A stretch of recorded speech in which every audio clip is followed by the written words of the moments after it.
Chapter 3. Interference. The coffee was bad, which was how he knew it was honest.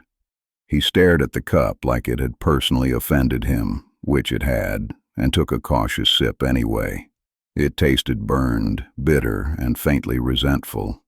He considered pouring it out, then remembered the last time he'd wasted something useful and how that had turned out.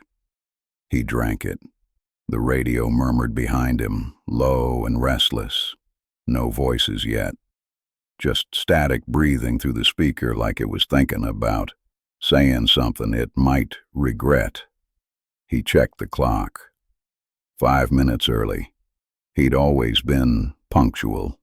It annoyed people. He leaned back in the chair, joints complaining louder than they used to. Age was like static of its own. You learned to tune around it.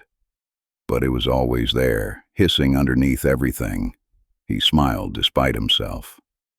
That surprised him. It happened when he thought of her. He didn't do that often. Thinking led to remembering. And remembering led to mistakes. Still, some habits were harder to break than others. She'd had a way of appearing when things went sideways, usually with a remark that cut clean and left no blood. The kind of woman who didn't ask questions. She already knew the answers to, and didn't wait around for men who lied poorly. She'd hated the radio, called it his other woman, said it spoke more honestly to him than he ever had to her. She wasn't wrong. That had been the problem.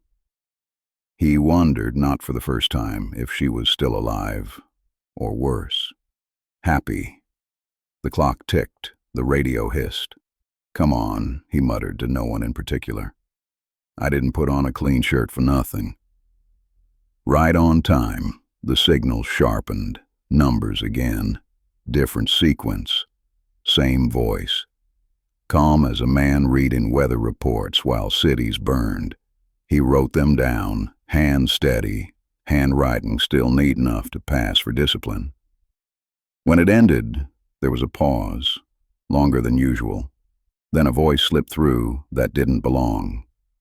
Female, not her. He knew better than that. But close enough to make his chest tighten in an old, inconvenient way. "Message received," the voice said. "You're not as hard to find as you think." He snorted softly. That's what she used to say. The radio went dead. He sat there a moment, staring at the set like it might apologize. It didn't. Radios never did. Neither did women like her. That was part of the appeal. He folded the paper with the numbers and slipped it into his coat pocket. Outside, the rain had stopped. That worried him more than the storm ever did. He stood, reached for his hat, then paused. "Should have listened," he said to the empty room. But it was unclear which voice he meant. He shut off the radio and headed for the door, already knowing this chapter of his life was going to cost him more than the last one, and that somehow she was going to be part of the bill.